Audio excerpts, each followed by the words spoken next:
For 25 years, he'd been quietly collecting documents, filing reports, and following paper trails.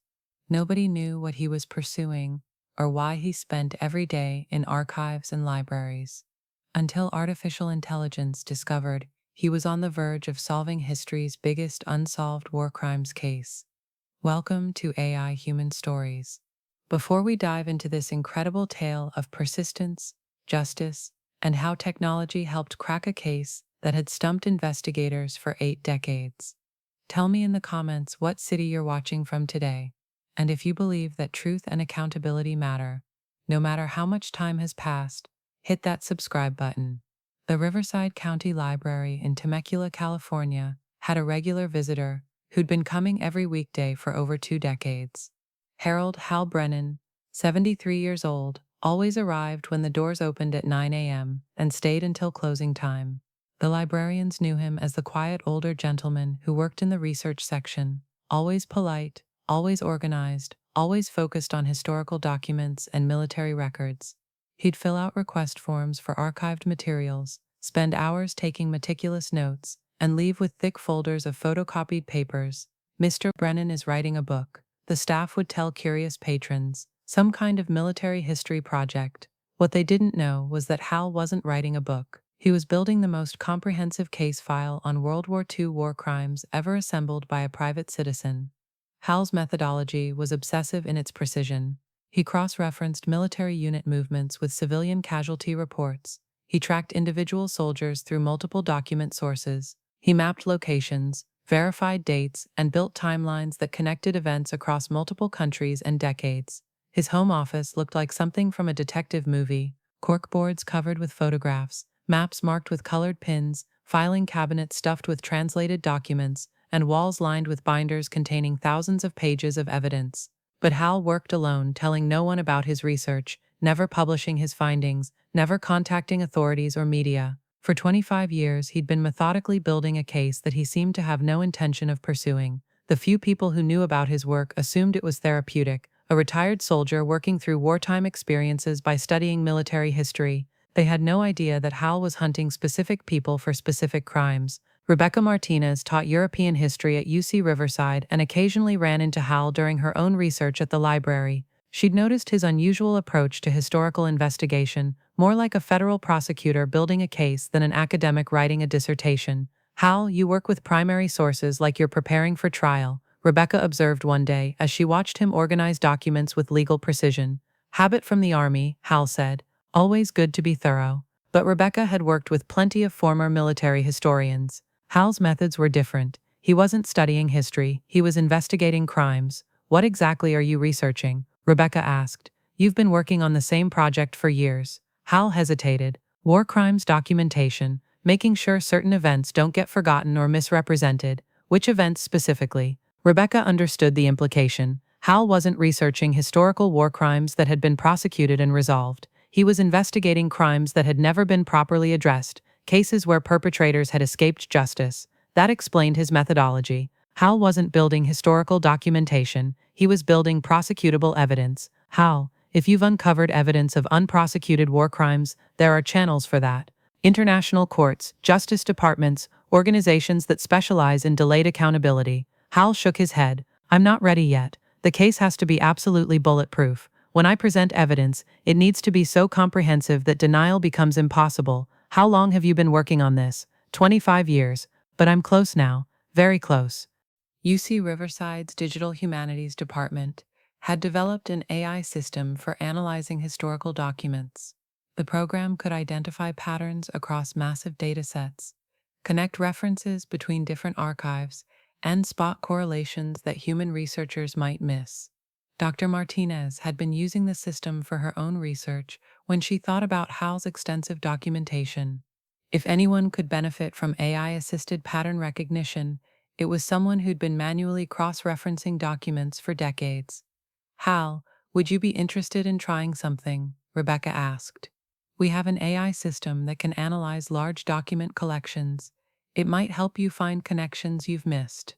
Hal was initially skeptical. "I've been doing this work by hand for 25 years.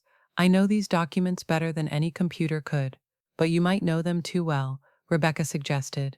Sometimes fresh analysis can spot patterns that are invisible when you're too close to the material. Reluctantly, Hal agreed to scan a portion of his files into the AI system. Just a small sample, about 5,000 pages of translated documents, witness statements, and military records. The AI took 6 hours to process the information. When the results came back, they changed everything. The system had identified connections that Hal had missed, correlations between seemingly unrelated events, and most importantly, a pattern that linked dozens of individual war crimes to a single coordinated operation that had been hidden for 80 years. Hal, Rebecca said, staring at the AI analysis, this isn't just about individual war crimes. This is about systematic atrocities carried out under a unified command structure. The AI had uncovered evidence of what appeared to be the largest undocumented war crimes operation of World War II, a coordinated campaign of civilian targeting that had been carefully hidden from post-war tribunals.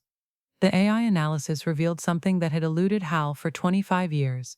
The war crimes he'd been documenting weren't random acts by individual soldiers. They were part of a systematic campaign ordered and coordinated by a specific military unit. More shocking still, the AI had identified evidence suggesting that some of the perpetrators might still be alive. This changes everything, Hal told Rebecca as they reviewed the analysis. I was building cases against individual soldiers who committed specific crimes, but this shows they were following orders from a command structure that escaped prosecution entirely. The AI had connected documents from 17 different archives across 4 countries. It had identified patterns in military communications, troop movements, and civilian casualty reports that painted a picture of coordinated atrocities. How did you collect all this evidence? Rebecca asked, looking at the scope of Hal's research. Hal was quiet for a moment. Because I was there. The story emerged slowly.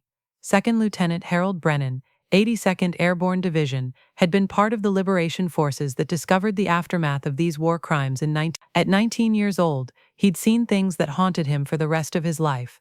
The official reports said these were isolated incidents, Hal explained, random violence in the chaos of war. But I knew it was more organized than that. The patterns were too consistent, too systematic. Hal had spent his entire post-war life collecting evidence to prove what he'd suspected as a teenage soldier, that a specific unit had carried out deliberate atrocities and then covered up their crimes in the confusion of Germany's collapse. Why didn't you come forward sooner? Rebecca asked. Because I was a kid with no proof, Hal said. Who was going to believe a 19-year-old soldier making accusations against decorated officers? I needed evidence that couldn't be dismissed or explained away. The AI analysis had done more than reveal patterns. It had identified specific individuals who might still be alive and facing potential prosecution. The evidence was comprehensive enough to present to international justice authorities. But Hal faced a dilemma. He'd spent 25 years building this case in secret. Going public would mean exposing his investigation, subjecting his evidence to scrutiny, and potentially facing challenges from powerful interests who'd prefer these crimes remained buried. Hal, you have to present this, Rebecca urged. The evidence is overwhelming. This could bring closure to hundreds of families who never knew what happened to their relatives, and it could be buried by bureaucrats who don't want to reopen old cases, Hal countered, or dismissed by defense attorneys who'll claim the evidence is contaminated by bias. Rebecca understood his concern. Historical war crimes cases were notoriously difficult to prosecute. Evidence degraded over time, witnesses died, and political considerations often trumped justice. What if we strengthen the case even more? Rebecca suggested. Use the AI to find additional corroborating evidence. Build a case so comprehensive that it becomes impossible to ignore. Hal agreed, but with conditions. He wanted to expand the AI analysis to include recently digitized archives from Eastern European countries. If patterns emerged from multiple independent sources, the evidence would be unassailable. The expanded analysis took 3 weeks and confirmed Hal's worst fears and greatest hopes. The war crimes were even more extensive than he'd documented. But the evidence was also more comprehensive than any war crimes case ever assembled. Hal's decision to go public wasn't driven by vengeance or publicity. It was driven by a simple realization: the survivors and families of victims deserved to know the truth, regardless of how long it had taken to uncover it. Working with Rebecca and the university's legal department, Hal prepared a presentation for the Department of Justice's War Crimes Accountability Unit. The evidence filled 12 large binders and included original military communications translated from German archives, witness statements from 17 different countries, photographic evidence from military and civilian sources, AI analysis showing systematic patterns across multiple operations, cross-reference documentation proving command responsibility. The presentation took 6 hours. Federal prosecutors, Holocaust historians, and international law experts reviewed evidence that some had thought might not exist. Mr. Brennan, the lead prosecutor, said when Hal finished, "This is the most comprehensive war crimes documentation we've ever seen from a private researcher." "How did you know where to look?" "Because I saw the aftermath," Hal said simply, "and I've spent 50 years learning how to read documents that people tried to hide." The Justice Department opened formal proceedings within 30 days. International partners were contacted. Living suspects were identified and located. But the most important outcome wasn't legal, it was historical. Hal's evidence provided answers to hundreds of families who'd spent decades wondering what happened to relatives who'd simply disappeared during the war. The war crimes case that emerged from Hal's research became one of the most significant historical justice proceedings of the 21st century.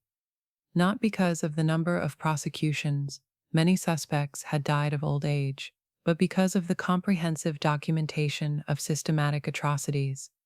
Hal testified before international tribunals, providing evidence that led to formal acknowledgement of crimes that had been hidden for 80 years. More importantly, his research provided historical closure to communities that had never known why their relatives disappeared. "This isn't about punishment anymore," Hal explained to reporters. "Most of the perpetrators are dead. This is about acknowledgement, about making sure these crimes are part of the historical record."